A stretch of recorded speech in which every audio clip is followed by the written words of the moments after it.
2월 14일 맥체인 짧은 묵상입니다. 오늘 말씀 창세기 47장, 누가복음 1장 앞부분, 욥기 13장, 고린도전서 1장입니다. 오늘은 하나님의 은혜가 아니면 이라는 제목으로 짧은 묵상을 나누겠습니다. 하나님의 은혜를 입어 성령으로 아이를 잉태하게 된 마리아가 있습니다. 누가복음 1장 30절입니다. 천사가 이르되 마리아여 무서워하지 말라. 내가 하나님께 은혜를 입었느니라. 보라 내가 잉태하여 아들을 낳으리니 그 이름을 예수라 하라. 우리도 하나님의 은혜를 입어 성령의 내주하심으로 말미암아 새 사람을 입게 되었습니다.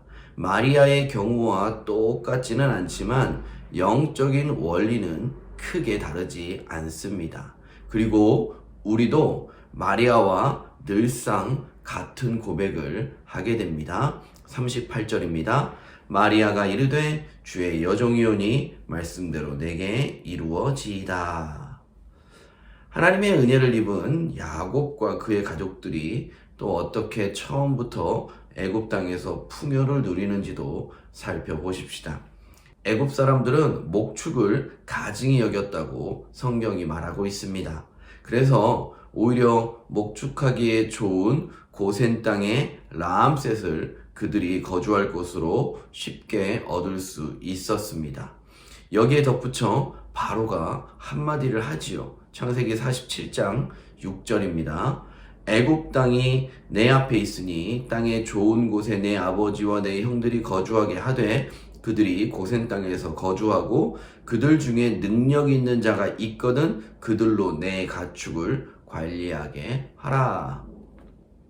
바로가 야곱의 집에 자신의 가축까지 맡기는 것입니다. 이것이 왜 중요하냐면 이후에 기근이 더욱 심각해지자 애굽 사람들은 양식을 얻기 위해서 자신들의 가축으로 비용을 지불합니다. 애굽의 모든 가축이 다 바로의 것이 되었고 그 가축은 다 야곱의 집에서 관리하게 되었던 것이죠.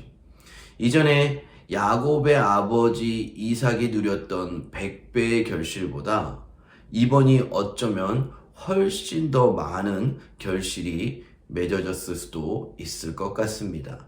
이 모든 일 가운데 요셉이 자신의 지혜를 냈지만 이 일을 이루신 분은 하나님이시고 그분의 은혜인 줄 믿습니다. 반대로 하나님의 은혜가 없다면 어떻게 되겠습니까? 고린도전서 1장의 내용처럼 분쟁이 생기는 것입니다.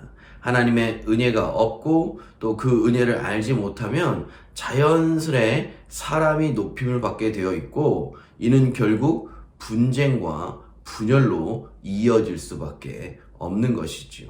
고린도전서 1장 12절입니다. 내가 이것을 말하거니와 너희가 각각 이르되 나는 바울에게, 나는 아볼로에게, 나는 게바에게, 나는 그리스도에게 속한 자라 한다는 것이니.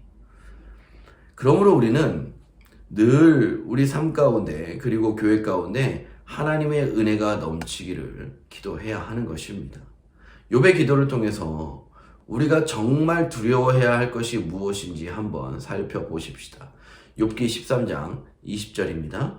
오직 내게 이 두 가지 일을 행하지 마옵소서. 그리하시면 내가 주의 얼굴을 피하여 숨지 아니하오리니 곧 주의 손을 내게 대지 마시오며 주의 위엄으로 나를 두렵게 하지 마실 것이니이다. 이게 무슨 말이냐면 하나님의 은혜가 끊어졌을 때에 자신에게 임할 그 징벌에 대한 두려움이야말로 우리가 감당할 수 없는 것이라는 사실입니다. 욥은 세상의 모든 고난은 다 감당할지라도 하나님의 은혜가 끊어지는 일이 가장 두려운 것임을 알고 지금 이렇게 기도로 고백하고 있는 것이지요. 사랑하는 그나라교회 성도 여러분, 오직 은혜뿐인 줄 믿습니다. 하나님의 은혜가 없다면 우리는 한순간도 바로 설 수 없을 것입니다. 오늘 하루 내 삶 가운데 가득한 하나님의 은혜를 발견하고 감사드리며 그 은혜를 충만히 누릴 수 있기를 주님의 이름으로 축복드립니다.